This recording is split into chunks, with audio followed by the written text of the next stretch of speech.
Hello, folks. Hi there. Welcome to another episode of Würfelcast, episode 72. Topic of the day is Inflation. Yes. Oh, you've seen my thumbnail? Yeah. It's like, so top 10 overpriced games, but nowadays it could be due to inflation. That's Well, quite possible.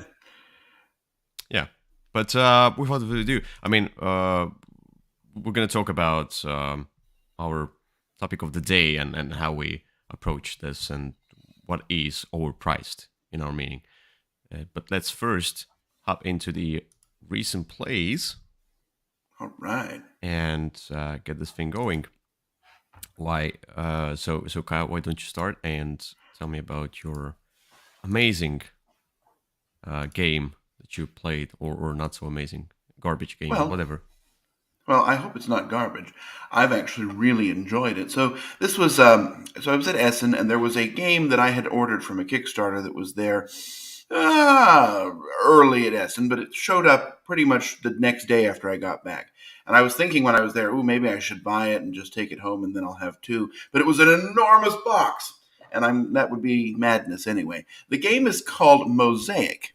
So this is from Forbidden Games, Yeah. and it is the new sort of civilization game from them. Now, this is, of course, Glenn Drover, who made a game that you rather enjoy about Age of Empires 3 or Age of Discovery or however you want to call it. This is, it's another game sort of in the civilization line. Now, the way that this works, though, is it's a little bit, it's more taking cards than anything else. So on your turn, you're going to do one of 5 or 6 actions, and those actions are usually just very fast actions. For example, you can build one city, and you can put your city anywhere you like. You can also, if there happens to be a card for a city, you might be able to take that card, and then that gives you some sort of a bonus. Or you can build a small town around your city. And when you're placing the cities out, they're going to go over these tokens that are randomly placed on the map. And if you go over a token, it'll give you some sort of bonus, some sort of trade good, or some immediate bonus. You also have these 5 tracks of production, and you're going to be going up those tracks. And you can take a production action in which those are nice. In which you're going to gain whatever. For example, if you're producing stone and you have 5 population and 15 stone production, you'd get 5 plus 15 stone. I mean, you'll just get a lot of stone right away. There's other things to do. These technologies and the technologies. Yeah, that's the board. The technologies give you these symbols. And the symbols are useful for a variety of things. Sometimes they're prerequisites. Sometimes you'll get a card that says, score 1 point for every one of these little red symbols, whatever it may be. But I was really taken by this. Now, the game is too big, but that might just be the Kickstarter version that I have. But really, it's what I love about this is that it's just so fast. I mean, you take your turn, and it's your turn again almost immediately. Now, I've only played it 2 players because that's who I've got here right now. But I know both Victor and I really, really liked it. Now, it doesn't sort of have this civilization-y. I mean, it has sort of the civilization trappings, but, I'm like purple and they're the Assyrian civilization, but it doesn't mean anything, right? I mean, I have a leader that gives me some special ability, but that's randomly taken or taken by choice. And I don't even have to start in Assyria. I can go wherever I like, right? If I want a city on the left side of the map, hey, I can have a city on the left side of the map. You just simply have to will it into being. So I don't know that it has all this sort of the technology aspect or the civilization aspects of a Civ game. But as far as a game goes, it's really, really good. And I've really enjoyed it. It's one that I've always been in the mood for. It has solo rules that I haven't even tried yet, and and that's saying something because I love to go and try out the solo rules. But it's just really a very fun game that I have really been enjoying. Okay, yeah, that's the one I've been looking at, and I'm just not into backing projects anymore.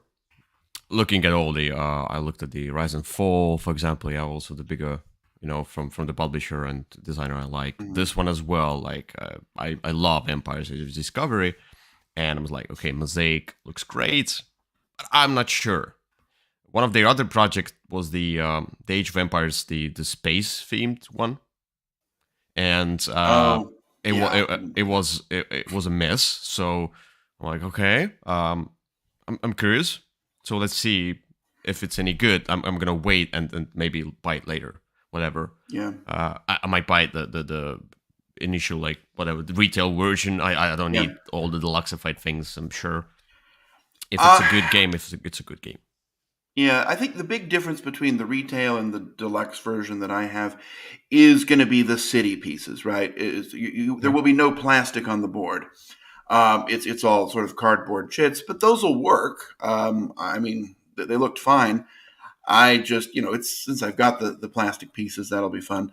One of our comments here from Pablo says it looks like multiplayer solitaire, and it kind of is. The only real interaction is around scoring. You can have military pieces, but the military Hmm. pieces just sort of go into an area and boost your presence or whatever it's called, influence, when there's these scoring cards that come out. So there isn't a whole lot of interaction other than, you took my card, or occasionally I might be able to take away something of yours. But like, I take out 2 military units if I put something there. But a lot of it's going to be sort of competing for resources or limited things on the board.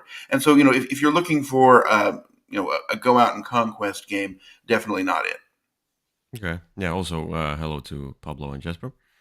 And Hello. uh, yeah, that's the one I'm eager to try, and I might be able to do that when I come in January. I think so. Absolutely. That might be the case. So I'm very, if you say it's great, then yeah, I mean, I think you'll like it. I mean, it has as much civilization flair as Empire's Age of Discovery does, right? It feels a mm, lot like that. But most of the games by this company are those really sort of fast turn games. And this is definitely, I like this better than Raccoon Tycoon or what's the other one? okay, Lizard Wizard. So, anyway, I interesting, think you'll like it. good. All right, so for my pick for recent play, this is the one, and you'll be shocked. So first of all, I didn't play the whole game, but I played enough for me to understand how it works. And I was just like, one day I was just looking into the rules and all the different permutations, and Uh-oh. then I played a solo of that game. Yes, shocking. Wait, Um, what game is this? it's called 11. So this is a football manager game that just came out. So I Oh, got this 11. game. Okay. 11, yes. I was like, I um, heard 11. I was thinking like yeast? No, 11. 11, yeah. So this game is all about managing your football team, and why I played it so because I do love Football Manager, the game, like a video game. I played a ton of that, and this one takes a ton of space on the table. Like, I played it one player. I'm like, okay, and my whole table is taken, kind of a thing. Like, how can I manage more players? You can make it more interactive with some additional rules or the expansions, etc. And the cup, like I put all in pledge, so I have all the side expansion, and I also have the solo campaign expansion. At first, it was like, I don't want solo campaign, but if I buy these on Game Found separately, all the expansions, the other ones that I want, it's more expensive that I would buy the whole package. So I'm like, Mhm. okay, so basically I'm getting the solo campaign for free. And I'm eager to try because as a football manager game, this theme works for me well. I don't like to play solo, but this one kind of worked for me solo. This is this rare case, where it's a solitary multiplayer game as this, but basically what you're doing, you are drafting those directors of the club, and they have different preferences based on the dice rolls. Basically, there's a little bit of that, but you manage your club finances, fans, and your trainings and stuffs and things, and so at first you roll a die, and depending on what number it comes up with, like let's say you roll a 5, and then you look at your directors, and there is like you also pull out the board meeting card, which is like event card. Everybody who's playing pulls their own, and then you're looking at, let's say, so there's that yellow, blue, and red option, and if you roll a 5, you could reroll it. There's those fan tokens that you reroll with, like fans influence the board meeting thing. Based on that, if you see that, like, so the 5, let's say one of the directors' 5 is a yellow, the other 2's is red. So you have to pick red because out of 3 of your directors, 2 voted for this option, kinda, randomly. And then all of these options are different. You can reroll, you can do all the stuff thing. Then you go into this kind of a phase where you can do the actions. There's like the 5 days where the Monday is board meeting, and Tuesday through Thursday is like doing your actions things. And then Friday is a match day. And during the action phases, you are buying or you are getting new sponsors that you can put in different, like, for example, if you use this sponsor card for this thing, you get that. It's like you can get a stable income, but it's a little bit. But if you need a flow of money right now, you need to buy, for example, a player, let's say, or a new staff member. You buy this as a one-time bonus thing, whatever, it's all these stuff. And then you can upgrade your stadium, where you can get points. The very basic vanilla version is quite a lot, but it's not as complex as it sounds or looks. Mm-hmm. And so you're buying the players because you have your own, if I could find it, but you have your own board with players, which are, like, you say, maybe from this side, with the jerseys, you can like, these are like unnamed strength 1 players, But if you buy the named players, you can put them aside, and they have numbers. Like, so the numbers are 2 to 11. So when you buy a player which has number 8, then your jersey number 8 becomes that specific player, and you can of course play them as just a basic jersey number, or you can play them as the specific players who start strengthening your I want to say troops, no, players. So you can train them. So there's the veterans, there's youngsters, there's the usual players. You can train them. You turn them over, and they are on the golden side, and they give you more strength or ability or something like that. They also have abilities that work during the match or after the match or before the match, etc. Players can get injured. The youngsters are cool because when you buy a youngster, they're all the same. The one side of the card is the same. There's nothing else. It's like one strength, a youngster. Unnamed youngster, there is no shirt number or anything like that. But when you train them, you turn them over, and they become a unique player. So every youngster is a unique and quite strong player if you train them. And then the staff members that you use for actions, for boosting your tracks and things. So you move the track. So the production track, you want to get a lot of money and fans and things, because the fans let you do earn extra money on the stands, etc. The strength lets you assign specific players or use their special abilities, and so on. The green tokens, remember what they are, infrastructure, whatever. They are good if you want to do the extra actions during your turn. Like, you have one main action you can do, and you could also do extra action, which is like the action on the cards. And so you're managing all of that stuff, and then you go to the match day. And the match day, you draft, beginning of the setup or game, you drafted all these different teams, and they are going from almost like the easiest to the hardest. So as you progress into the game, the opponents become more powerful, let's say, yeah? And so the card says, let's say here, yeah? The card says, for example, they play this formation, yeah?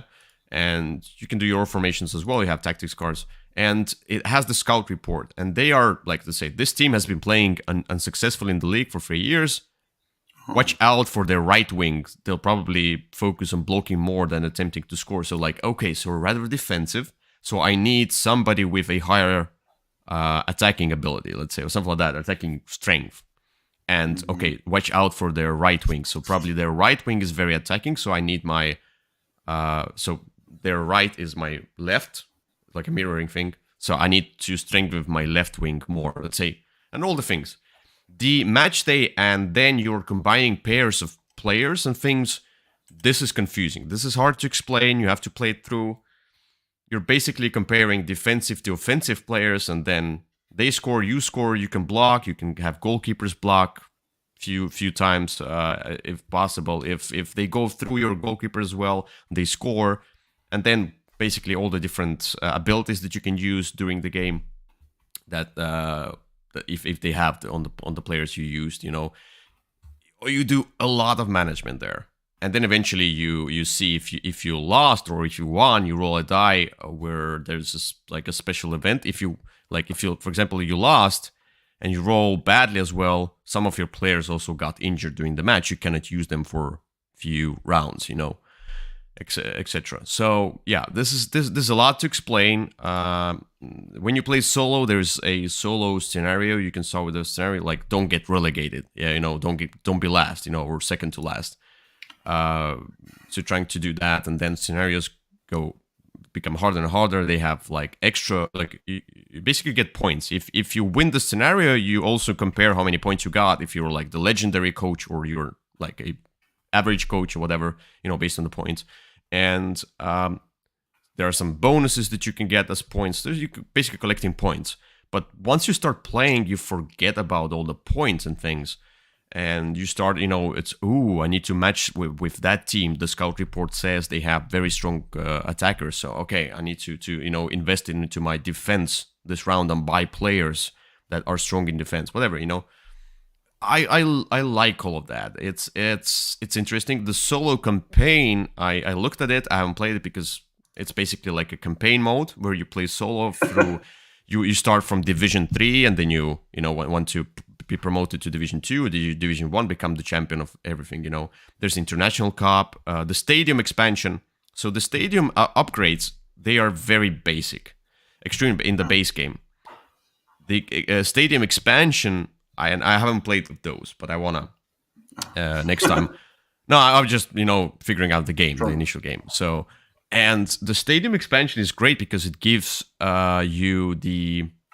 I mean, I don't think there's all of them. You draft for the setup. You draft few of them, and these are like unique. All of these expansions are unique. They can be actions, they can be production based, they can be one-time use things, whatever. And it's also like really really cool because now there's even more uniqueness. So if you get this upgrade, then I will not be able to get that, So it's there's a lot. There's cup competition. I don't remember the transfer. You can transfer players and you can play with each other, like your team versus the other player's team. Also, I mean, like not like in the game you play against AI. Plus, sometimes you get matched up with another player and you play, which sounds really cool. There's like everything football. If you know soccer, like the English football, then you kind of can expect something. As a game, if you take out the football theme, as a game, it's still a lot of fun. And I played solo, which I despise doing. I'm shocked. And this was really cool. Like, I could see how much this game could evolve with the expansions as well. I mean, like, wow. All right, two questions. Mm-hmm. Question number one. If you have absolutely no idea anything at all in the world about soccer, is it still possible to play and enjoy the game? I would say yes. Okay. Question number two. Is there a Ted Lasso expansion? No. Okay. Well, there you go. I mean, it depends. You might not if it depends if there's a Ted Lasso expansion. No. I mean, the first question. It depends on you. For example, let's say some people are not as they can play Star Wars game without knowing nothing about Star Wars and still enjoy it. Or Battlestar Galactica, whatever. Some people are like, "Ooh, Star Wars! I hate that. It will not play it." It depends on the person. I cannot really recommend it based on that. With sports games, though, it's a little bit different, right? Because, like, if you take a baseball game, many baseball games will assume you have some knowledge of the rules of baseball. And Yeah, and here. will not explain certain aspects of it. They sort of assume that you're bringing some collective knowledge with you. And I guess that's my question: is this assuming that you're bringing some soccer knowledge outside the game, or are all of the rules you need to sort of play and enjoy the game in the They're in rule the rule book? book. Yeah, they Okay. are. There are some. I mean, like it's Portal games, so I would say rulebook is not the best as it is, but all the rules are there. Like the match day, let's say the formation thing, like Hmm. it Okay. explains you how to put the players there, and Okay. it says you like you can have three players here, up to one player on the wing side. So like these are the sections you can put the players there, and you probably if you know the football, you will be a little bit wiser on that side Okay. like the formations and things. But if you play it one time through, you will approach it as a Euro gamer because it's a heavier Euro game, Ah, medium to okay. heavy. There we go. Because, I know that soccer is the one with the black and white ball. And I know that from watching Ted Lasso, but that's about that's about my knowledge And of there's no pretty much goal. any sport. Yeah, there's no Okay. that Well, there can we go. the match day is all about comparing pairs of Okay. players, and it's like a very much mechanical kind of a Yeah. compare your scores, defense versus attack. That's the thing. And if you know nothing about football, it still works. Well, I ordered it on their whatever, if there was a Kickstarter or GameFound, whichever it was back in the day, and it's taken a good 2 years to get here. But I'll be excited to see it when it does. Oh I yeah, was a yeah. You bit should salty to see it at Essen there, but that's you should definitely try but it. I mean, it's I it's will. it's Well, hey, something. I already ordered it. I'm gonna try it, Hmm. and I'll try anything. It will be interesting to see from the perspective of you, who is not really a football fan or whatever. It I will know be that'll interesting to come as see. a shock to everyone that I'm not, but all right, great, excited to try it. All right, let's get to the next topic, which is crowdfunding. And why don't you start and tell me about the Okay, platform first? buckle in. Remember we are talking about overpriced games today, so I chose an overpriced game for my crowdfunding, and this is on the famed platform Hasbro Pulse, and the game What? is Hasbro? What? Hasbro Pulse, Pulse, There's such Pulse. thing? Oh yeah, it's their version, and the game is Heroescape: Age of Annihilation. Okay. That is not it. I bet if you just search Heroescape Hasbro Pulse, oh, there you go. No, no, no. I didn't Here we search that. are. Uh, Ooh. yes, there we go. An overpriced game. So, Heroescape is basically, it was a game from the 90s, and it was really the precursor to Summoner Wars, honestly. Summoner Wars was designed to be a Heroescape game without all of that stuff that you see in those pictures. But you're sort of you have your Mm. team of characters, and they go up against another team of characters, and you try and knock them all out. You've got, back in the day it was nice pre-painted figures. Here it is nice not painted figures. And large plastic terrain. I mean, this game took forever to set up. It took a few minutes to play and then forever to put away. So you would really set it up, leave it out, and play it for several days and then put it away. But this is sort of the rebirth. They had promised at Gen Con that it was coming back out. This is the version that they are presenting us with, which is kind of, I mean, you look at the page and it's basically just pictures of the figures. It doesn't explain how to play. They're kind of assuming that you're bringing knowledge of Heroescape with you, Yeah, I think. it's a terrible concept for a Kickstarter It thing. is, Oh my and god. it's ridiculously expensive. Oh my. Heroescape, a Heroescape core box in the day cost I think, I don't know, 30, $40.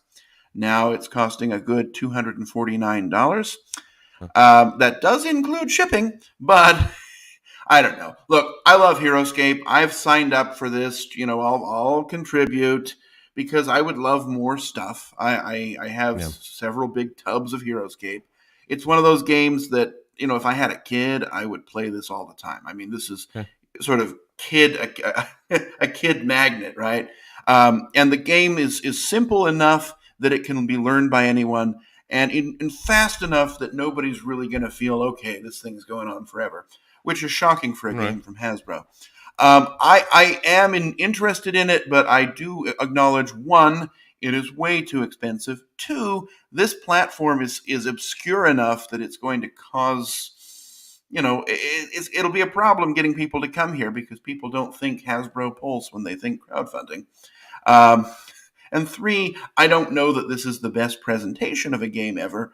It really is just going for the Oh, fans who have wanted more HeroScape for the last 20 years. okay. Um, no. I just not expect you to be excited about it, but hey, at least we're Let, showcasing another platform. us go to Kickstarter. Yes. Okay.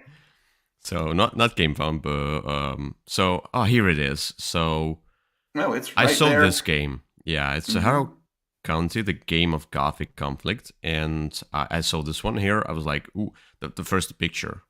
I really like the picture. I mean, I don't know why this style of kind of like a comic style, a book style artwork with this kind of a feel for Cthulhu. The board, okay, but I mean, like overall, I like how it looks. So this is the Did you game see the of dice tower? yes, this is really cool. So there's the box, which is like basically this is a like a bag building your a symmetric game where you do your stuff, another player does their stuff. It's 1 versus 1, but there's a third player who can be the witch who is buried under the tree. I don't know what is the premise for the third player. And with the expansion, you can also play the fourth player. So I'm not sure completely. I went here based on the looks of this, and this looks amazing for me. There's the deluxe edition, whatever, $100. No, it might be overpriced for such a game. If it's 1 versus 1, a symmetric game, like $100 is too much for such a premise or a promise for a game. And how does it play? I mean, like, yeah, you can see how it play. You choose the action. You flip to do the actions. It's like, and you go around, collect stuff, put it in your bags, and then you, as you can see, throw. There's the cube tower for combat solving, and basically like a cube tower in a box, and you throw it in. I don't know how you store the box. This is one thing. This is one thing I don't understand. Is if there is a hole in your box and then the all the dust collects into this. I don't know. Yeah. It's weird. Same thing as keeping a dice tower on your table, I guess. Yeah, I'm interested in this one too. This is apparently based on some form of a comic or graphic novel or whatever you call them these days. This is the second game, or at least as far as I can tell, the second game from the people who did Mind Management. Yeah. And that game is an interesting one. It's definitely a loving. There's a lot of love from the comic put into that game.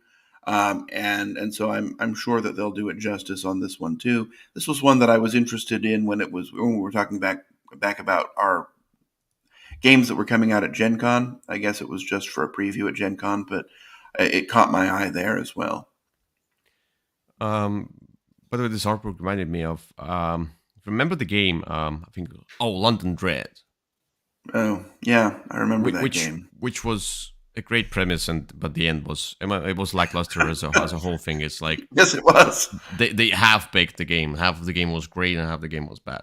So, but the artwork and the world itself kind of reminds me just a little bit. Maybe that same style. I don't know. Anyway, that's my pick for the crowdfunding. All right, there we go. All right, so now we get to the new topic, and woohoo! So I thought we should switch out the controversial topic that we had, though it was fun, but I mean like a little bit too much negativity probably, and so here we have buy, try, goodbye. Okay. So this topic is all about us picking games for one another. I mean, today it's Kyle's turn, so Kyle picks 3 games that I haven't played. These are the 3 games which he thinks one of them I should buy, one of them I should try, and one of them I should, buy and then burn right away. It's or say goodbye to it. Never play it. It's like buy, try, or avoid, basically. Yeah. Mm-hmm.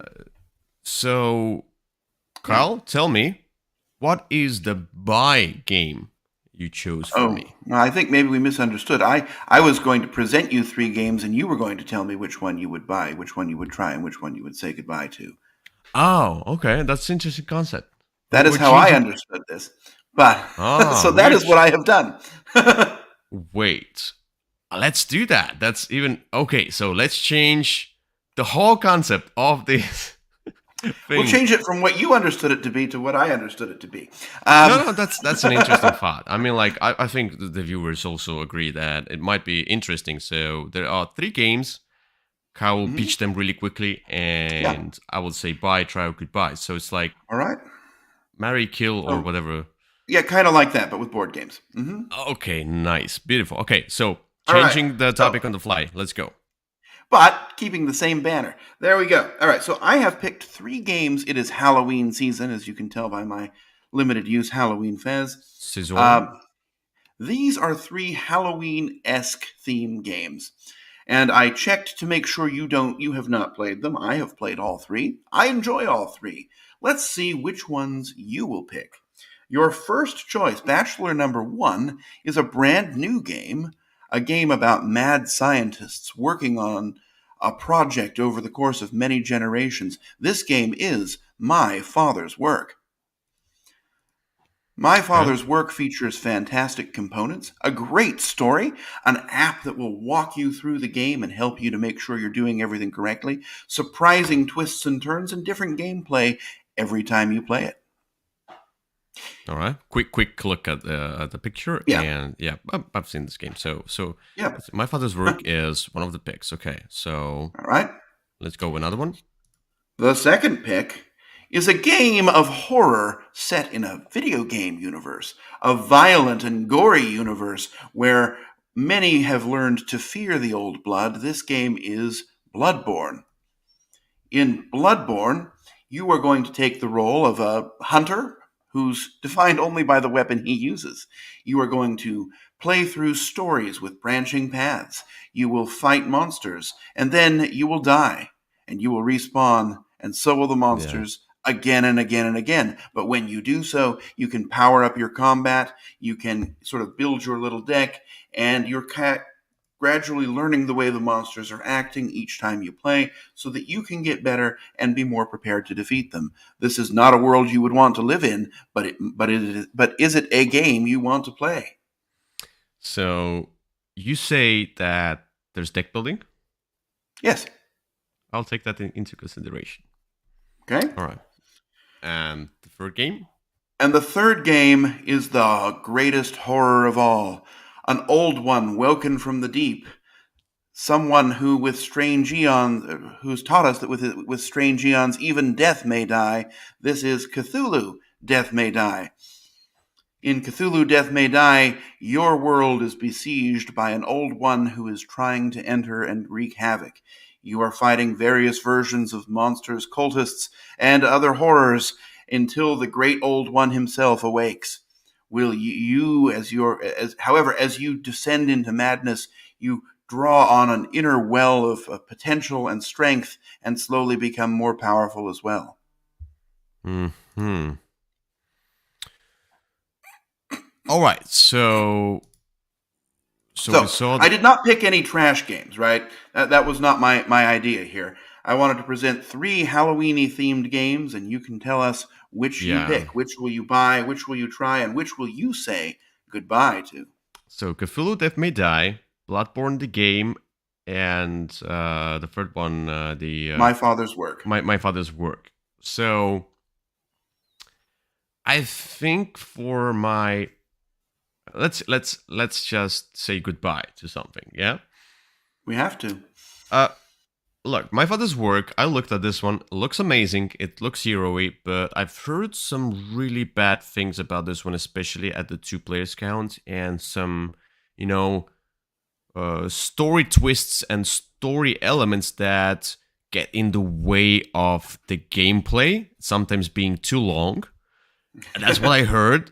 And I like stories sometimes, but if I have to wait for the story to read out for 15 minutes before I play anything, might be not so good. So Cthulhu Death May Die sounds like, your usual dungeon crawl, whatever, one of the hundreds and hundreds of them. But I like Cthulhu, and as you say, you become more mad and more powerful. That's cool. The same goes for Bloodborne, the board game. I have not played the Bloodborne, the video game, because I think it might be too much for me. It's the best video game of all time. But now I think Bloodborne. No. Let me see, Bloodborne. I think one of those. I don't know. All those Simon games. They might be easier to get into. So I'm gonna say Bloodborne, the board game, is a goodbye. Okay. And does that mean that Cthulhu Death May Die is your try? I think Cthulhu Death May Die is my try, because my father's work I was considering buying. So it's closer. It's a Euro game. I'm not into dungeon crawls that much. So it's closest to my taste. So I'm gonna say bye to my father's work and try for Cthulhu Death May Die. So and which one is goodbye to then? And then goodbye is the Bloodborne. Bloodborne. Bloodborne says goodbye. Yeah. All right, there we go. Did you think I would pick that way, or? I figured you would probably not be as interested in Bloodborne.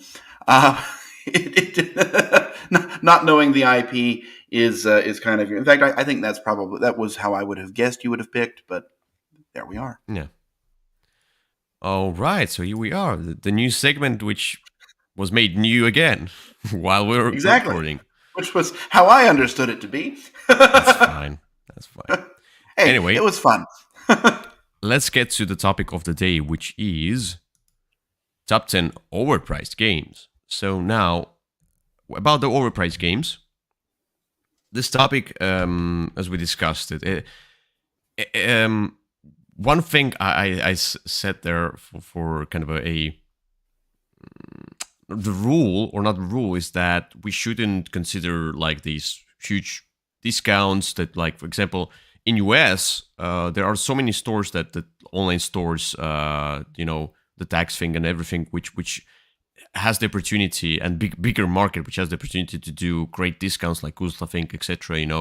If you look at the European stores and what I have, like, let's say locally, if I go to the local, friendly local game store here, the prices are enormously huge. I mean, like, they are all overpriced in a sense, but I took some of the shops that I buy from, the bigger shops in Europe, online shops. For Philibert is the one, the French shop, which has nice near the retail prices. Sometimes a little bit cheaper, sometimes a little bit more expensive. And I looked at some of the other places as well, trying to figure out the price. So, and for me, overpriced is not always like it just, it's an overpriced game as it is. It costs too much. Sometimes I'm looking to it. Okay, so there's a great artwork and a lot of plastic components. It might be very pricey because of that, but is there enough game to justify these components? So it might be overpriced on that thing. It might be overpriced because the components are lackluster. And the game is fine, but the components are like a toilet paper, it's like, and it costs like whatever money, So there are all of those different considerations I take into, but mostly it's like, when I look at my list, mostly there is not enough game for the production, or the price to be justified. It's something like that. So or I don't know. It's well, a broad topic. It is, and it's subjective, obviously, as well. I went through for retail prices. I made an effort to find those rather than some sort of deep discount. I also did not consider things like, I don't know, Small World Deluxeified Edition, Oh which no, is deluxe editions. Yeah, obviously overpriced. I just considered kind of the game as you can buy it. yeah. And Retail game. Yeah. yep, and I guess I'll explain where I find something overpriced, underpriced. Now, some of these are games I really enjoy. I just think they're too expensive. Yes. Yeah. For me, few of them I do enjoy, but yeah, and it was really hard to pick because of like I have this list of, let's say, I probably picked like 20. I didn't want to search too much. I picked like 20. I was like, okay, they're all overpriced. How should I rate them from 10 to 1? I would say don't take it seriously. But my 10 through 1, I mean, like, it's the 10 could be one another day. I mean, like, it's Yeah, I don't care about the ranking here, sure. but I put them in some kind of a ranking. So still, I wouldn't Okay, care. It's just 10 games, very well. right? Let's get to number 10. Let's go.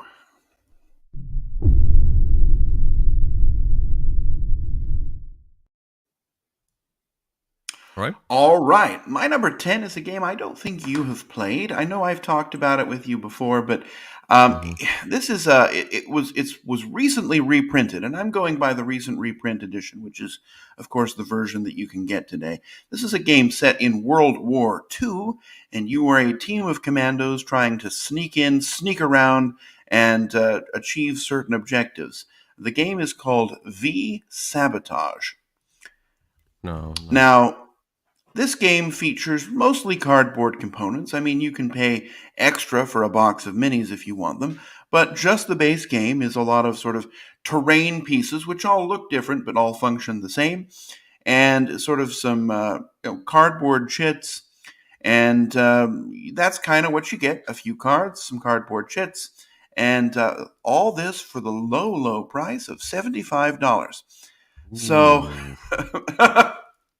um, and that's not counting any of its expansions, right? So the game, I enjoy the game, right? I mean, I liked it enough to buy it twice. Uh, but in terms of if I were to pick up just this box off the shelf, take it home and punch it out without sort of knowing what the game is, I probably would have been disappointed.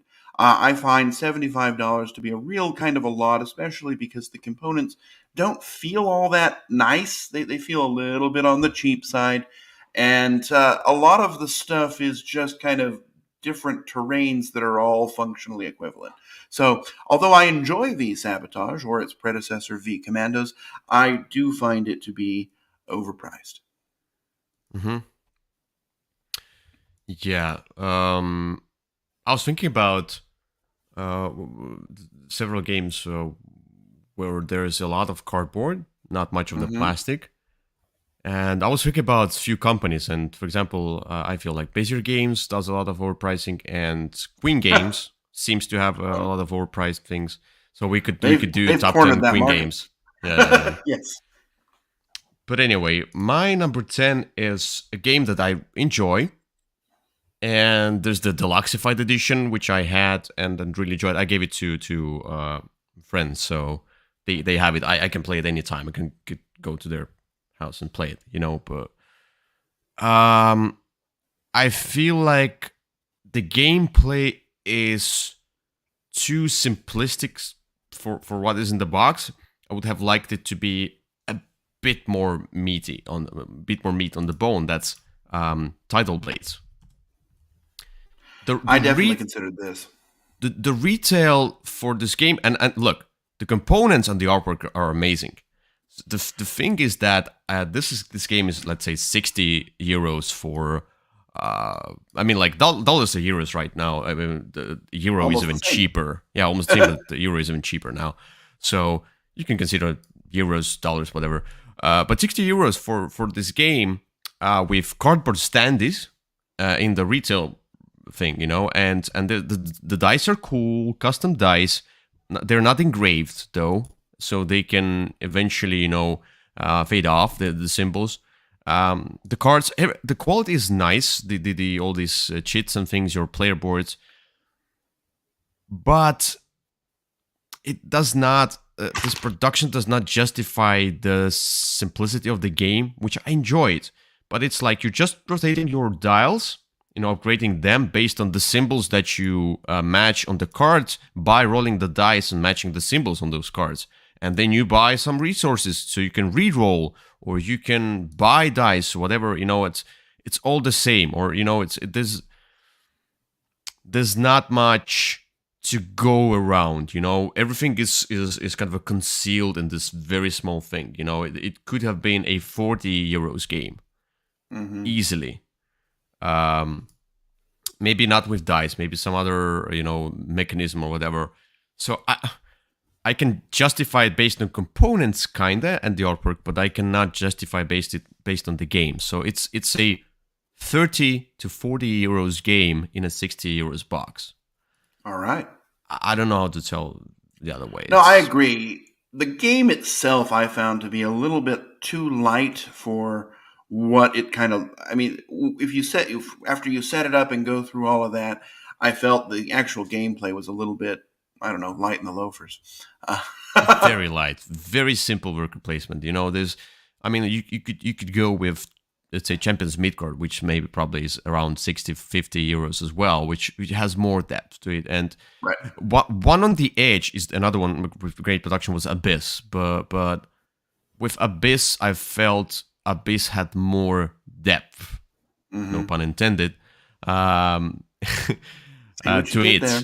With this kind of and Abyss was not 60 euros. Abyss at that time was 50, maybe. It's you kind of can justify if you compare those two.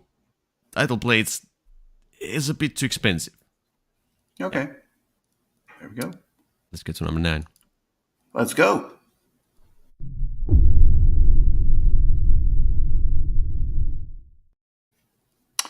Okay, my number 9 is a game that you have played, and that's not going to be the case for most of these, I'm sure, but this is a game that it kind of feels like a $40 experience that's nicely dressed up into a $75 package. This is an adorable game, beautiful artwork, nice components, and one that I actually really, really like, and I just got an enormous box for. The game is Everdell. So yeah. Everdell, there's nothing wrong with the components, right? They look nice. There's an obnoxious tree, but okay, that the board is nice. The things are functional. The artwork's great. But the experience of sort of base box Everdell just does not really feel like a game I needed to sink $75 into. If this game sold for $39.99, it would have sold 1 million copies. But at $75, it's just too much. Wow. Yeah, $75. And that's not the version with the metal coins.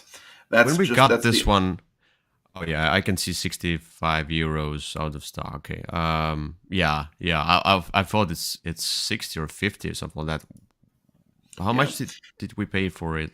I don't remember. That was weird Gen Con prices anyway. It was a lot. Deluxified, I think, yeah? It was, and so it had the metal coins in it. But no, the base box Everdell off the shelf will cost you $75 unless you get a discount somewhere. I think we got it for like $65 or $60 for the Deluxified edition in Gen Con. Well, but that was 8 years ago. Yeah, I mean, yeah. So... I mean, and look, I like the game. I like the game a lot. And look, if I were to turn the camera, you would see a box that's about as big as me to hold it in. But, but I feel like this game experience needed to be $40. And, at that extra price, I think it's actually hurt itself. I mean, this thing could have outsold Wingspan or whatever if it had been a little bit cheaper and a little bit more available. It has cool components, except the tree. The tree is garbage, but the components are cool. Ridiculous. Mm-hmm. There's nothing wrong with the game except its price. Yeah. There's a lot of cards. And the type on the cards is too small. Yeah. I was thinking about it. Everything. The production is great. I mean, like it kind of can justify some of the price with the production. I could say 60 euros. Yeah, for this. But as you said, yeah, the gameplay, the vanilla version is is a little bit lackluster. So I don't have mine anymore. I sold mine because I felt like this is not the game. And I think when I sold it, I sold it for almost like €100 because it was out of print. People really wanted to buy. I'm like, okay, whatever. Okay, It's never worth it. And I told them like, why are you paying that much? And it's not okay. They're like, okay, no, I want it. I'm like, okay. Now I will tell you that, sort of to add a bit of insult to the injury of the $75, is that the expansions run for about $60 each. Yeah, that's what I saw. And the all-in thing, like the whatever the big box edition, I think is ridiculous. I think, when are you gonna play? It's like with 11, you're probably not gonna play with all the expansions at once, and you're probably not gonna play half of those expansions anyway, anytime soon or never. It's like, it's too much. They started like, sorry, like just they're starting just this kind of a Seaman thing, and the other ones were the Fancy Flight, where they have expansion after expansion, which does not. Well, it's so not the thing good for about the game. Everdell expansions, though, is that you're really not supposed to mix them, right? You're supposed to play it with one. I mean, you can play with the Belfair expansion with anything, but the problem is, because this game depends on that deck, if you water down that deck by mixing a whole bunch of other things in it, it makes a lot of the goals very difficult to achieve. And so it's suggested generally not to combine them. But think about it. It's like, you buy all of these, and then you play with this expansion, then you play with another expansion. You always have to remember all of these expansions separately and things. It's not. I know. And Wingspan. I feel like the expansion rate that they bring out the expansion. Some of them are really small. Like, for example, the first expansion of Wingspan, nothing really changed. The deck got bigger, so there's the problem of the deck. You can just throw out a few more birds if you think they are like. But I mean, like this, it didn't give too much. It gave this end round thing, but nothing really. Just more birds, and it was easier to implement. The Wingspan strategy is so much better. Yeah. Okay. Yeah. Okay, Anyway, that's my number 9. Here. Yeah. My number 9 is the game which is more of a nostalgia and this kind of a cool piece of a board game. It's I like the whole production. I like the whole premise. But after playing it, I cannot really justify the price or why it got reprinted. It's Escape from Colditz. Oh. So Escape from Colditz is a 60, the reprint, is a €60 game, around that, And as you can see here, it has few cards, it has simple pawns, it has simple dice, and the board, It's a big box. And it has this customized, this tuck boxes and things. It's all cool, The production of those cards and things is fine.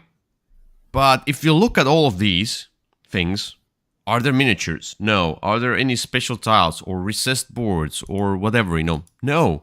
Just some cards, few chits, and few basic components that you can buy, 1 cent a piece, whatever, It's like, for you can buy these. These are like very normal pieces that you buy to test your prototype, whatever, And this is a roll and move game. It's a long game. It's roll and move. It's an experience. We had a great experience playing it one time. I cannot see playing it all the times. It's like German player versus all the other players. It's one versus all. But it's so much luck based. It's roll and move, literally. It's a nostalgia. It's a historic piece, let's say, for a board game, more than an actual board game that should be reprinted or be taken seriously nowadays. Very well. I cannot justify it by any means. It's a €20 game. I might agree with that. I don't think I've actually played it, so I can't tell you. But hey, from sort of the way it's been described to me, I would agree with that. Surely. Oh, Let's get to number 8. Number 8.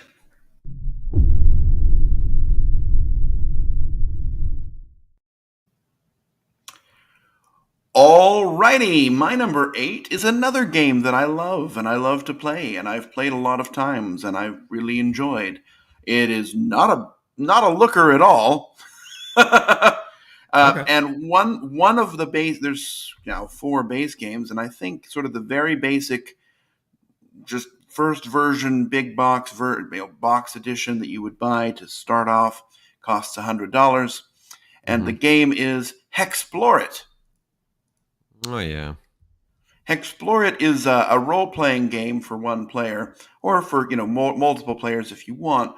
But really, what the game is it has sort of this old kind of Duel of Ages type of a board, and a couple of there's 2 maybe cheap plastic minis that you use to move around, and cards that are mostly just black with text.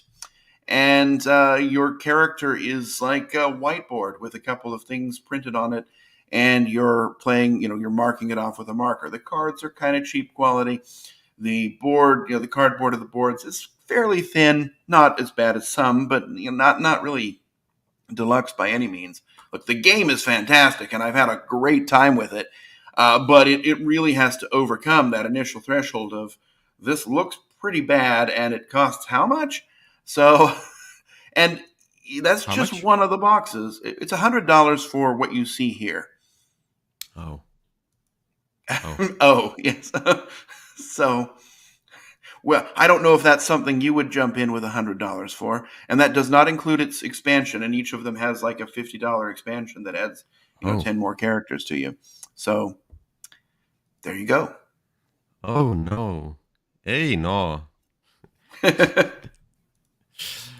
All right, so yeah, I can't really tell because I haven't played it. You So haven't my played number it, 8. but I don't think you'd pay $100 for it.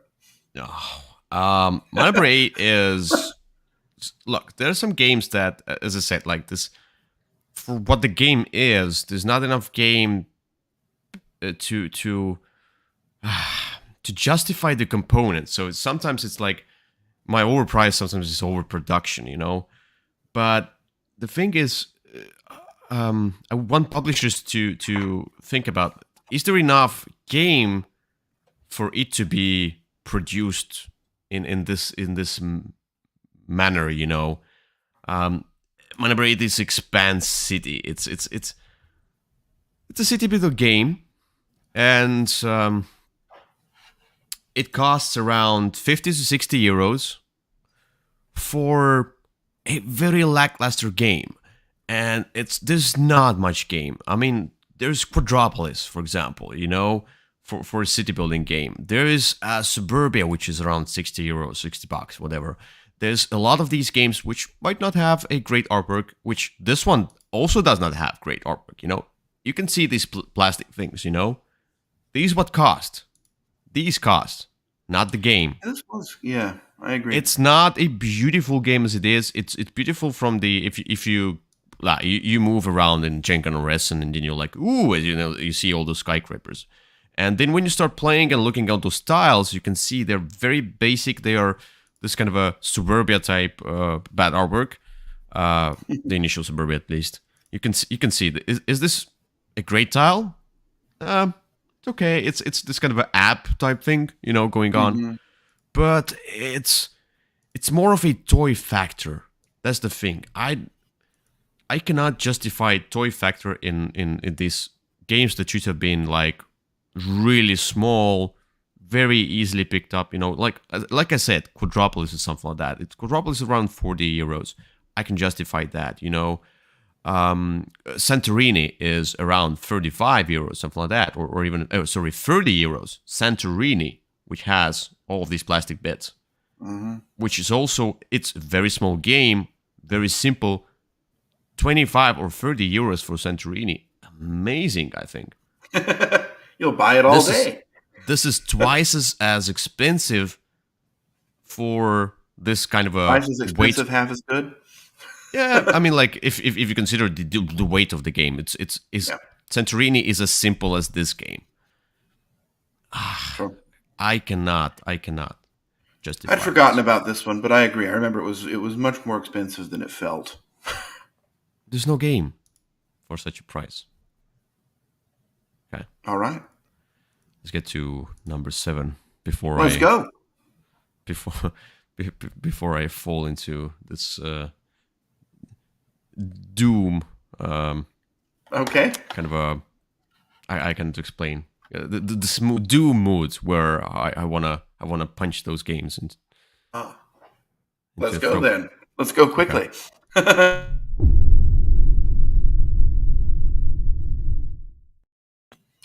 Okay, my number 7 is a game that I know you have not played. Well, I guess I don't know for sure, but I would be very surprised if this was one that jumped onto your list.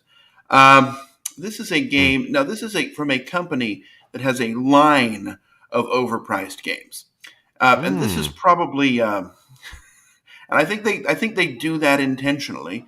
And I could really put any of the games from that list onto this one.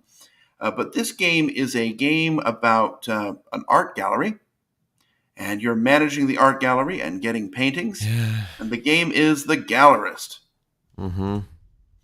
So in The Gallerist, I mean, you've got some nice thick cardboard tiles, and you've got a huge box, and there's some artwork. It's not amazing artwork, but there's artwork. And all of this, all that you see there for just $120. Yeah. And whereas some of this, look, this designer is well loved, this Vital Lacerda, and I like The Gallerist, but mine was recently destroyed by some water that came in, and it was not enough of a game that I was willing to buy it again. It's as much as I enjoy it, I don't know that it's Mm-hmm. worth the cost. And the other games in the line, I mean, you've got Vinos, and you've got Lisboa and Escape Plan and On Mars, and Yeah, and yeah, all this, I, yeah. I mean, but they're all kind of the same price. Price, Some yeah, are even yeah, more. yeah. And for a game experience, I don't know that the production really warrants the price. And I don't know that, Production especially in is the really case, good. I mean, it's to really good, it's sturdy. but Yeah, it's not $120 good. yeah. It's not this kind of a like some of the games which also, let's say, Mind Clash games do their like anachrony and things. I could look at this one as this one versus anachrony. Anachrony I think costs less. Anachrony is It around does. 80 to 90 maybe euros. Yeah. Hmm. Huge box, a ton of components. Also very much if you like without the miniatures, let's say, if very much a very nice production, and almost the artwork is also like a lot of symbols, not much artwork, but still there. Yeah, if I compare it to another one, Heavy Euro, which I, for example, have, yeah, I cannot see it being 120 euros. But Yeah. I have not played any of these. That's why I have not bought any of these, because looking at them, they seem to be heavy. Okay, fine. I could play a heavy game, but heavy Euro game for 120 euros, I'm not sure. For that, I want the experience. For that, I want the game to have blink and miniatures all over the place and all of this stuff like Heroescape. It's like stuff like that. I want this huge story factor then with a lot of gameplay as well. So there you Yeah, go. I can see that. That's why I didn't buy On Mars as well, or the galleries. Not the galleries, the Escape Plan. Yeah, I was thinking about these two, the Escape Plan and on Mars, You because On wouldn't Mars looks like them. great. Mm, Yeah, it yeah. does look great, and I like these games, but I don't think that look, you've surprised me sometimes, but I don't think that these are the ones that you'll really gravitate toward. Yeah.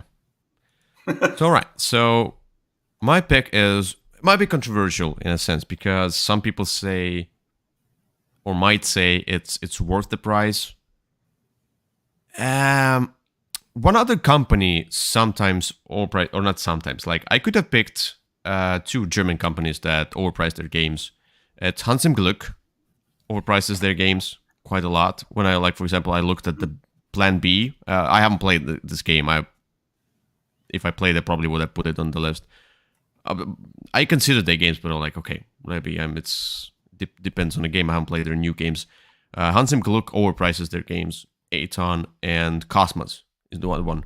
Sometimes overpricing their games for what they are.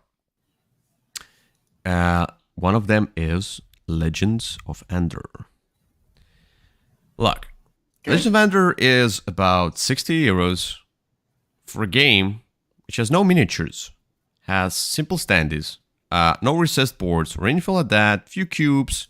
You know, look at this. Okay, some cardboards, some simple dice, tokens cubes, which are like you can say you can buy those for your prototype copies, and then you know play with that. The artwork of the board is great, but now the gameplay. For such a price, for such a game, I would have considered to be an adventure game, like was supposed to be an adventure game, you know, a sandboxy game, something like that. You know, there's some other games which are 60 to 70 euros, which have this kind of a sandbox experience to it. This one is just a very strict path puzzle game, you know? It doesn't give you any free roam at all. It makes you do stuff how it wants, exactly step by step. And all of those scenarios that you go through, you must go through step by step. The story is not good. I mean, there's nothing about the story which is great. I played it through, I don't know if I've recorded everything like that, but I think we played it like 5 times. Each time, like, it should be a great game. Like, each time we play it again, like, it should be a great game. We have to find the great game in here. And then we just, you know, we took out the white flag and say, okay, we surrender. It's it's not worth 60 euros for what is in the box, the components. The experience is 40 euros max for me or something like that. You know, I could consider, like, let's say, if I take another game which is also like a Euro-y puzzle game, let's say Above and Below or Near and Far, which also has story elements. Near and Far, I don't know how much is Near and Far, around 60, 70 euros. 60 probably. Mm-hmm. And Near and Far is, yeah, 70. Okay, here you can get for 70, maybe somewhere 60 euros. But for plus 10 euros, you can get a great production, so much better story elements, let's say, and so much better gameplay. That, yeah, that's where I think about the overpricing. I start comparing to other games that's also there, and then yeah, I don't know if you think it's overpriced.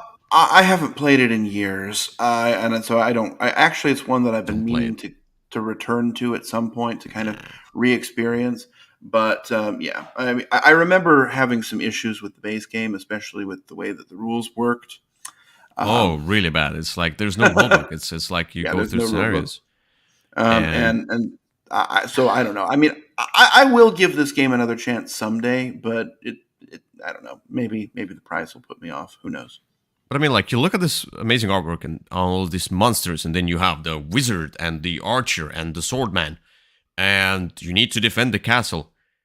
But wait, if you kill those monsters, the clock is ticking, you lose. Don't kill the monsters. Don't kill the monsters. What? Adventure game. Look, a dragon is there. Nope. Don't kill anybody, especially the dragon. Why? I hate that. I hate the game as well. So that's okay. A little bit of that. Well, let's move on. Yeah. I'm taking out I'm getting my chainsaw. I'm starting. Yeah. I'm gonna go with massacre type thing on those games, because further games. Oh, my number 6. Oh, I'm gonna be very hateful. Oh, you'll love.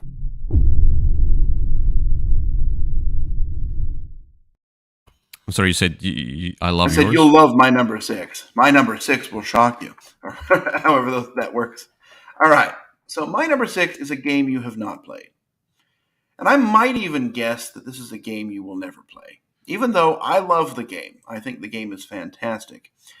But there comes a time when you have to look at what comes in the box. Mm-hmm. And what comes in this box is not worth the $150 price tag for Food Chain Magnet. How much? $150. Wait. So, How much?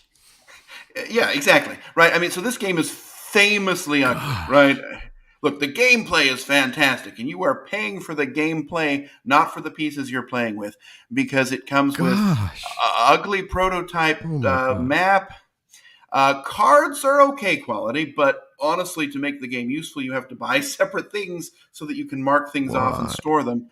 It has wooden components, but they are fairly generic. Paper And money?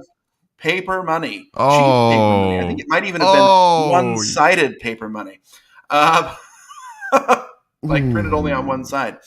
You just killed me So, from inside. I'm like, look at so that money. I was not anticipating you would challenge me on this one, uh, I'll put it as my but number one without playing it. I mean, like, no. so yes, Burn Food it. Chain Magnet for $150, you get all of this. And for $120 more, you can buy its expansion. Oh my god. No, The no, box no. isn't even printed on No. the bottom. No. No. Never. I mean, no. If that would be your pick for a segment for buy, try, or goodbye, Well, I would have maybe it will be someday. I would have ruled it out and said pick another game because this is burn. Well, I No, no. I didn't mean, put like, that in there. I chose 3 games that I thought you might like. yeah, yeah. Look, honestly, I have not played this one. You know, I cannot judge on based on the gameplay, and I've heard it's great, but it's very punishing, etc., which I don't like in games. And it's economic, which I do like in games. So, but looking at this, watching videos about this one, I watched videos about this one. I watched how it's played. I mean, like, I have tried to invest myself into it, and looking at all of this, I cannot justify it playing for whatever price for myself, but for 150 euros, I like no. Well, for 150 euros, I can get a great package of Scythe with some of the expansions and coins and whatever. I could get Oh, this. you can get Scythe for like $60. No, no, no. I mean, like with the expansions, all the like Oh, you okay. can like let's say you get Scythe and then you get the Fenris expansion, which is great, and then some of this stuff. It is that would be so much more great. No, no, Okay. no. I'm glad. I'm assuming you're not going to challenge me that this one is overpriced then. Yeah. So, so as I said, this is something. My number six. This is the game that could have been my number one. Was thinking about putting on my number one. But I really, I enjoyed the gameplay. That's why I put it lower on the list. You know, something like that. But whatever. It's not really that important. Beyond the Sun. Oh, yeah. Beyond I the suspected Sun this would be on your list. is, and look at this cover. It's okay. Yeah. Hmm. Rio Grande Games overprices their games, makes sometimes terrible rulebooks, terrible productions, misprints, all that stuff for a huge money. Do you want to get all of that? Pay your 75 to 80 euros and you get that, you know? This game, though, this game is fine as a game. I liked it. It has screen printed things, the dice, etc., which are basically like almost like recycled dice from the Roll for the Galaxy or something. I don't know. They are not big. They're smaller dice, smaller molds. Some of the wooden things, yeah, they're shaped, whatever. And the card quality, the Tim. artwork, I mean, like all these is okay. So recessed boards, which are not great, I they're would say fine. barely recessed. Barely recessed, they're fine. I mean, like yes. But 75 to 80 euros for such a production and artwork, I would have loved to see much more. There's not much artwork. What did you pay for these dice? What did you pay for? I mean, like, maybe you should have reconsidered the dice for something else or something, anything like that. I mean, like, I don't know. It's I cannot justify. Even I gave the game an 8 out of 10 for the production value and the cost value. I would have given it a 2 or 3 out of 10. You know. And when I said it's underproduced for what it is, for the price, the publisher told me that, how could you? There's that recessed boards and the custom dice.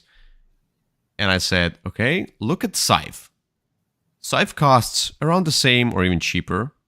Look at all the custom shapes and recessed boards and good quality cards and things and artwork, amazing artwork. Like, look at this. It's much better quality and value and everything.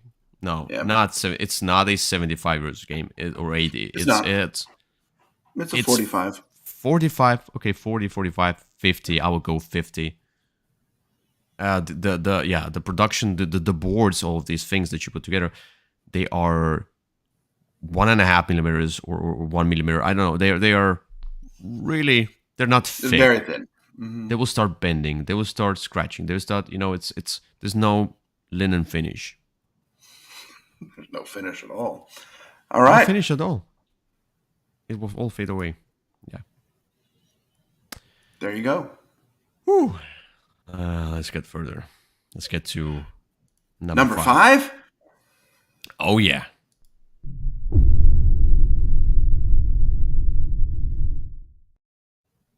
Okay, so. All right. So my number 5, and as we're going to go in sort of the top half of my list, are games that are overpriced largely due to overproduction. For example, they're games that where choices were made to make things that made the game much more expensive than it needed to be. Yeah. So, I mean, my bottom part of the list were games that were just sort of expensive in light of the production you were getting. I don't know. Maybe it's a fine line. But let's see about number 5. My number 5 is a game that it comes in a couple of versions. The sort of basic version, which does not include a lot of things that make the game really come alive, is $120.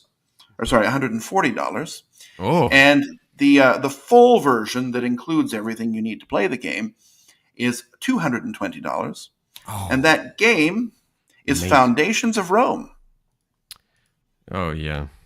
So Foundations of Rome, look, there's a lot of big plastic pieces, but this game is sort of very much overproduced. Weight complexity, 1.9. Yeah, it is a very light game, right? I mean, this is, look, and I love light games too, right? I mean, this is a game that'll work with everybody. And if it were a $50 game, I would have given it away to everybody as a Christmas gift because it's a fantastic light family game. The problem, though, is that it is a light family game that would have been perfect at $50 that's sold in a $220 package. Toy that factory. It's this big. And it's heavy, and it just really, there's a whole lot more production in this game than there is game to justify that production. And because of that, it's a ridiculously expensive luxury item that would have done a lot better. I mean, this is a great game. I would set this up and play it, except you can't because it's huge.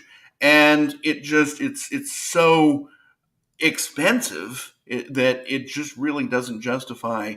I mean, look, I like it, but when I see a game like this, I don't want the gameplay that accompanies this.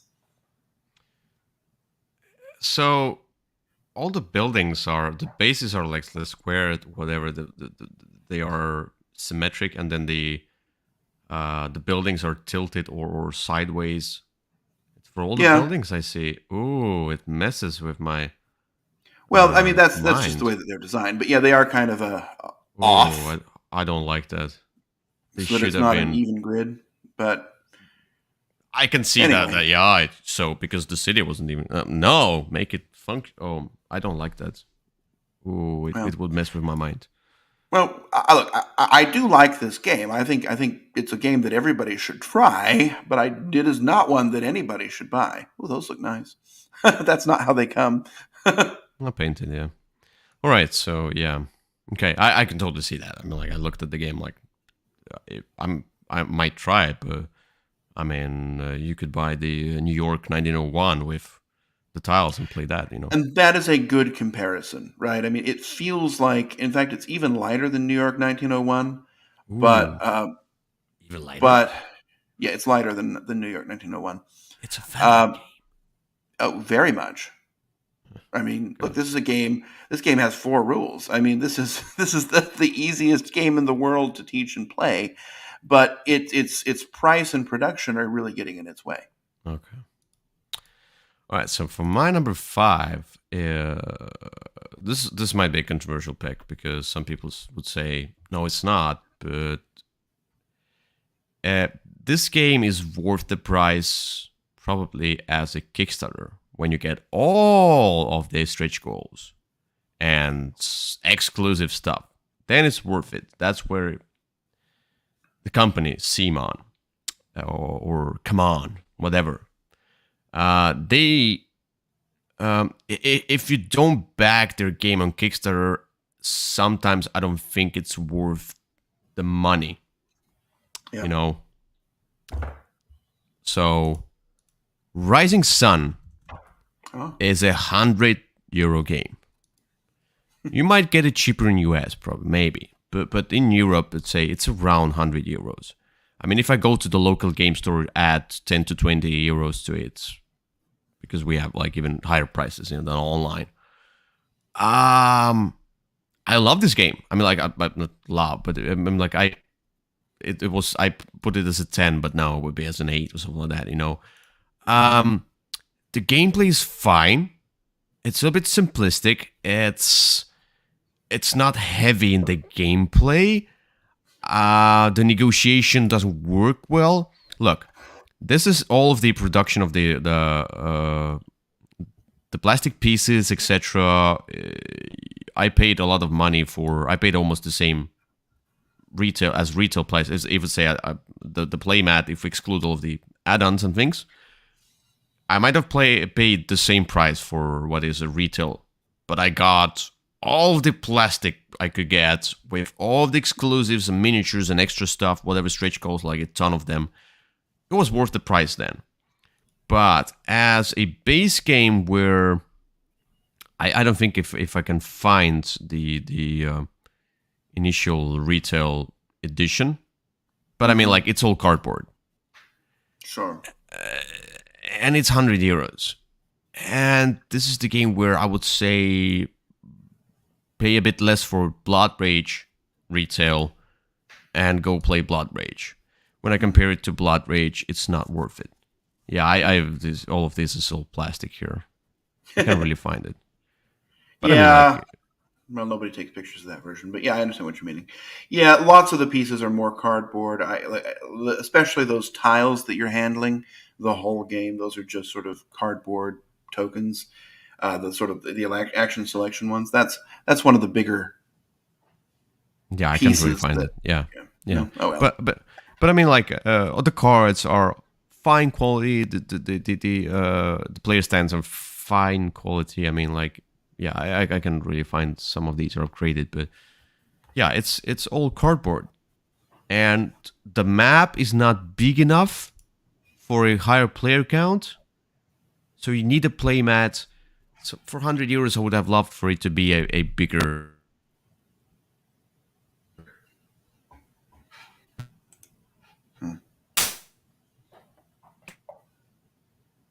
Have I lost your sound? I am no longer able to hear you. Yeah, I'm here. I'm back. Oh, okay. Hello. You're back. Okay. Yep, I can hear you now. Now you can hear me. I'm sorry. Yes, I can. Yeah, it's accidentally pulled the cord Well, because I was so excited about. All right, let's continue. Number 4.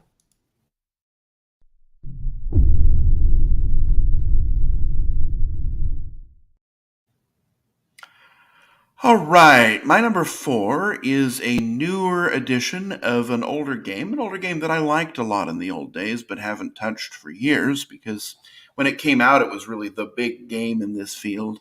And since then, a lot of others have come out. But the Fantasy Flight put out a new version of it with not a backwards compatible, sort of a forwards only game. And the game is Descent. I think it's Legends of the Dark. It's the new version that came out. Yeah. Okay. 2020. Yeah, Legends. Yeah. Yeah. So this game is sort of you're taking 4 characters through a story. Now there's a lot of cardboard and a lot of plastic in the game, Mm-hmm. but from what I can tell, I have not bought this game. I've only seen it. There's a whole lot of setup for all these cardboard pieces, and then no way to store them. And really, you're going through an interesting story and an app, but it really needed about twice as many characters and twice as many monsters. You're going to end up fighting the same ones each and every time. Regardless of whether it's good or bad, it's $175. Oh. And for sort of old school Descent gameplay, and $175, it really it was. This one was. It's the only one on my list actually where it was too expensive for what I knew I was going to get, and I ended up not taking the plunge. Okay, I can see that. Yeah. I wouldn't even consider that. if the game costs like 150 and for me, I would go for retail games that cost nowadays with inflation, let's say 60 is the usual price for a game. Mm-hmm. But if it goes beyond that, I need to get something amazing. And I'm not sure that I was not confident that that's what I would get here. Okay, that's fine. All right, so my number 4, I lost my list here. Okay, so my number 4 is the game I like, but when I looked at the price, I was like, I really want to get this one. It's an IP, probably that is costing money, and I wanted to get this game. So I was like, I'm gonna buy it. Then I thought of a friend. Let's split the cost because I don't want to pay the full price. And then we found 2 more friends. So we have like this our group that plays that game. Only this particular group plays the game. We split the cost in 4. Then it was okay. It's the Harry Potter Hogwarts Battle. This is a like extremely simple, kind of like campaign-based deck building game. Yeah, there's not much. It's your usual.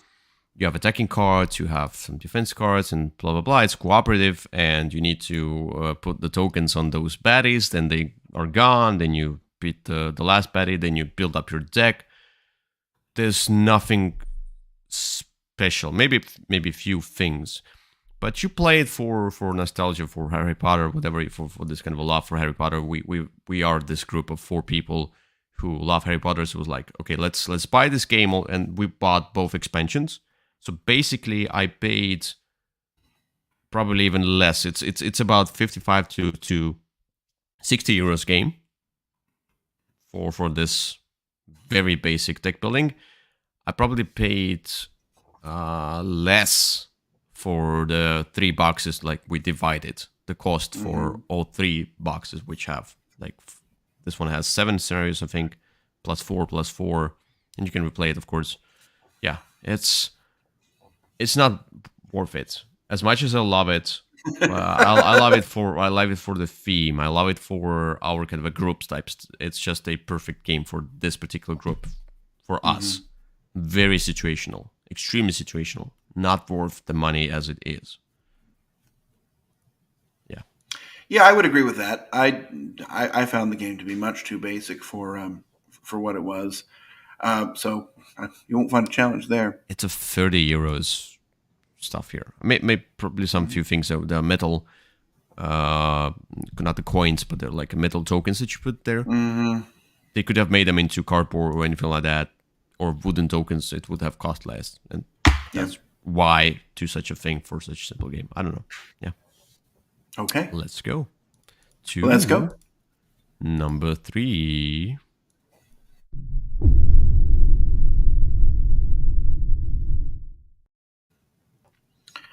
Okay, my next three are two games I love and one that I don't. So let's start with the one that I don't. This is a game that I used to love. This is a game that sort of screams childhood to me. This was a game that was too complicated for me and my brother, but we sort of kind of made our own rules for it and played it anyway when it came out.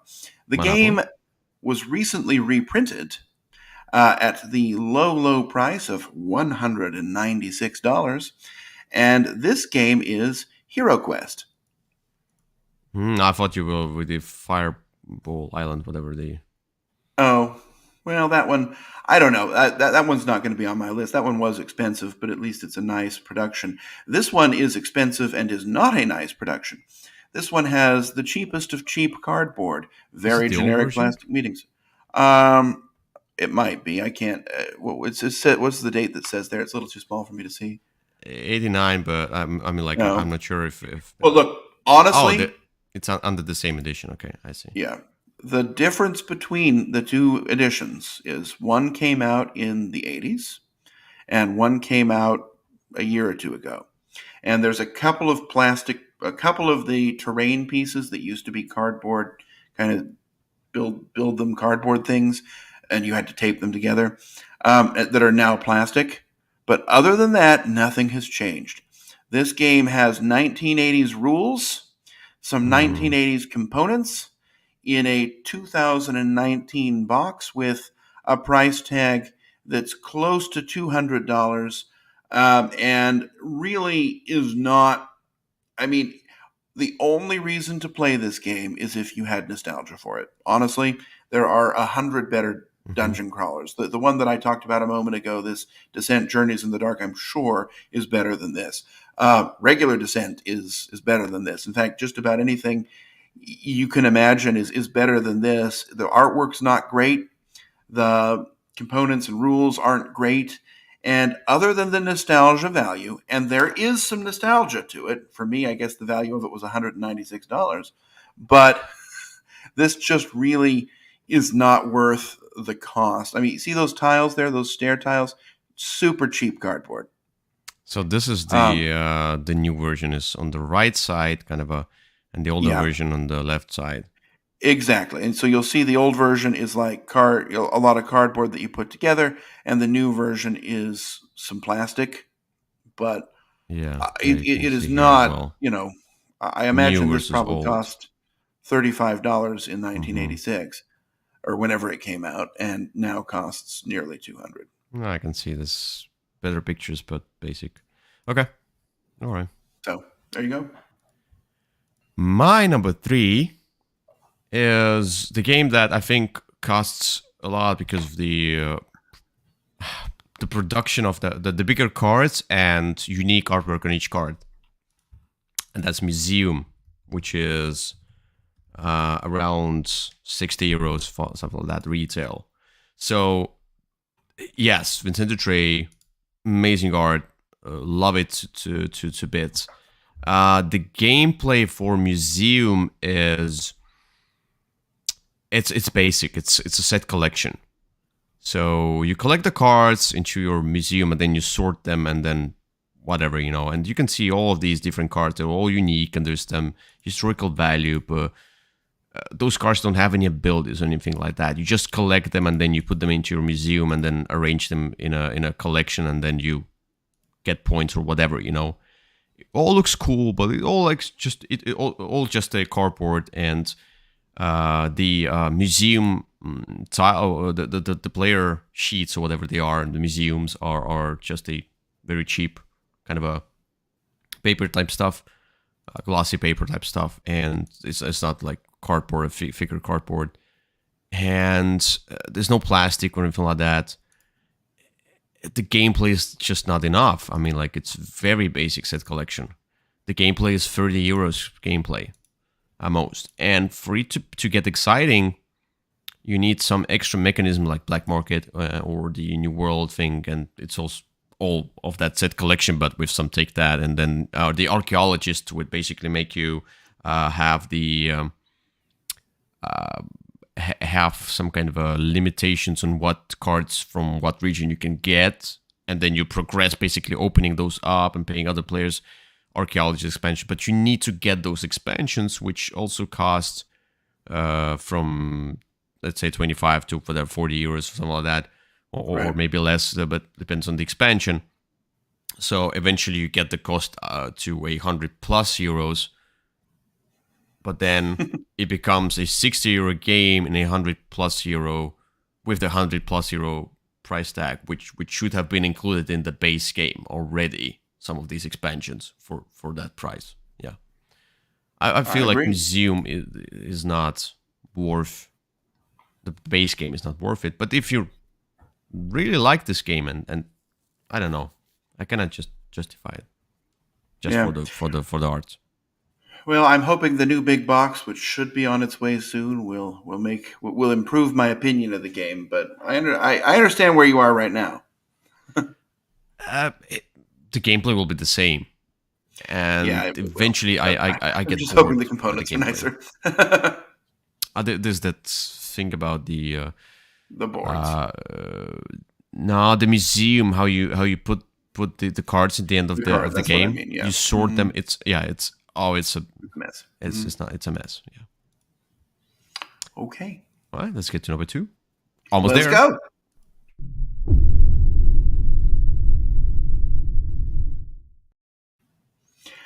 All right, my number 2 is an overpriced game. My number 2 is pretty much a reimplementation of one of my favorite games, Chaos in the Old World.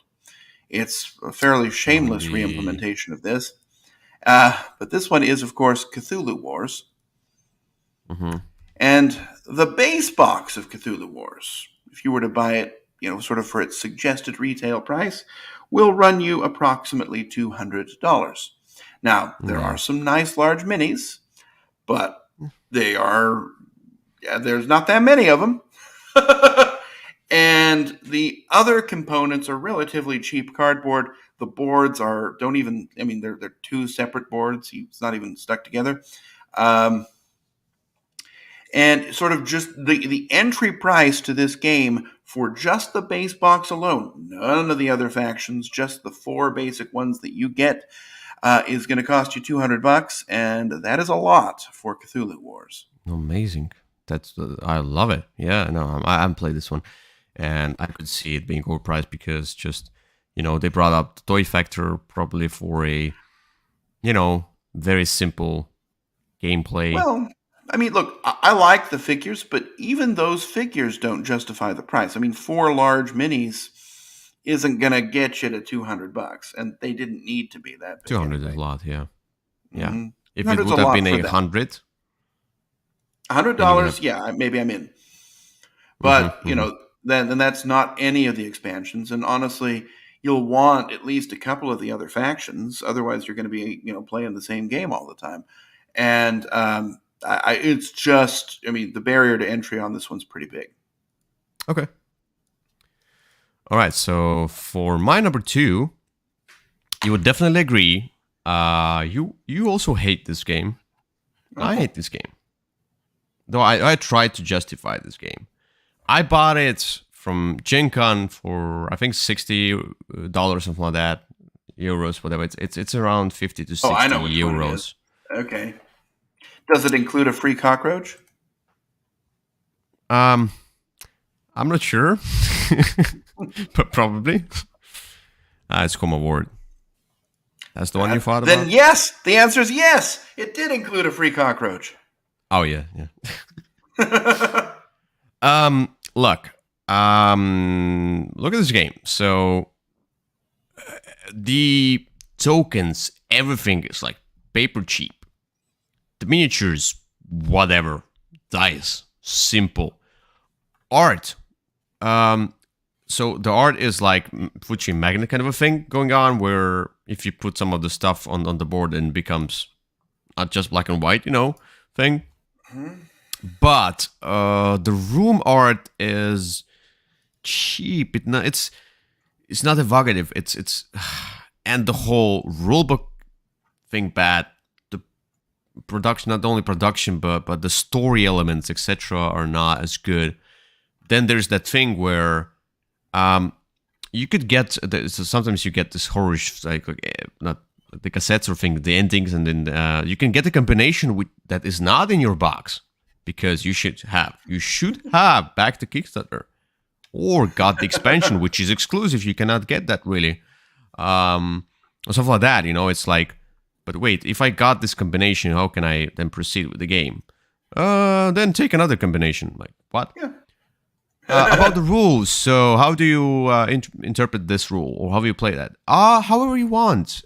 So this game is designed for the people to be free from all the rules and play however they want. They create the experience. Like, oh wait, so you sold me a 60 euros game, so I could design my own game with lackluster components. Like it's the designer is kind of a defense mechanism, let's say, they turned on while explaining like this is not for everyone. Yeah, I mean it's like an RPG type. If it's an RPG, give me the book and make an RPG. If it's a board game, give me rules. The board games are there. Like why RPG and board games are different. It's like you have the game master, they can come up with all the stuff, etc. And there's the books that just help you out. This is the RPG. But this one is a board game. If it's a board game, make exact rules. Don't tell me if I read the rule this way or that way, both are valid. No. The rules are there to be valid for one particular thing they are valid for. Not just, however you want, play however you want. No. Yeah. No. Yeah. No. Like from the Office. This game had no redeeming factors at all. So if you paid $1, you paid too much. I mean, maybe for 20 euros. I know. I mean, like the gameplay is not worth it. Let's say the gameplay would have been, or let's say the production would have been amazing. Let's say the production would have been amazing. I would say, okay, 30 euros at max. If the production would have been amazing, because it had few cool things. But it's rough. 3 cool things against 25 bad things, so it's minus. It's a minus. I guess there's 22. Some value in the cockroach. Anyway, sorry. Let's get to number 1. Number 1.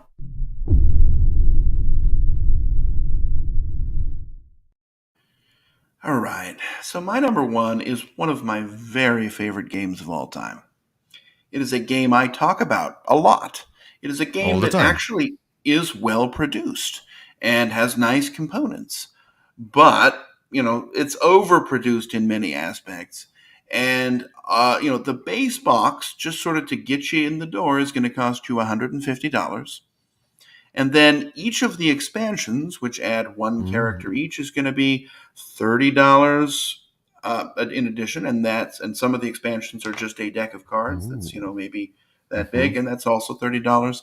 This game is too many bones. And here we have too many dollars. Yes. This game is very much overpriced. Now, look, I played it a lot. I've gotten my money's worth out of this game. But at $150 starting price, remember, and this is one you will never find on a discount because they only sell it directly from themselves and keep a healthy control on what they're going to sell it for. It's got nice custom dice, right? It's got nice neoprene mats and plastic cards. It's got terrible rules, but it's a really fun game. I really enjoy it. But I look at the fact and I say, can I recommend it to anyone? Well, I'm sure I can recommend it to lots of people. Can I recommend it to anyone for $150? No, nobody's going to want to say. Look, if I were to teach it to you and you were to have a great time, I think you would still think $150 was too much. Yeah, look, I cannot still justify. I'm gonna say I have not played any of the Chip Theory games, and I cannot really understand the strategy of them. It's their kind of a thing, it became their thing. But there is no, the there's no exact explanation as to why you need to make the game so sturdy. The games wear off. That's fine. Everything wears off eventually, you know? It's why they're making the games like you can play it deep in the ocean, you know, like 100 meters deeper into the ocean. I'm like, no, I will never play it. You can play it on the beach. I'm going to do that. Why would I want to play it on the beach? The sand still gets in, whatever, you know, but why would I want, when I go to the beach, then I'm going to bring some lighter games, you know, and play some volleyball, whatever, you know, it's like the games seem to be rather heavy, so you will probably play them at home or go to a specific event. But there, like if you spill a drink or something like that, maybe for that, I cannot justify production for any of their games. I cannot see where it's like a nuclear war situation, probably. I don't think. Like you can play them in the bunker, whatever. I don't know. Well, I don't know if you can do just that. Just to overprice them? They just, I mean, that's sort of their thing, is to sell. Yeah, they sort of treat these as very luxury games. But the result of that is that it ends up being a game. And although for me personally, I would pay it, right? And I did pay it. But I really like the game.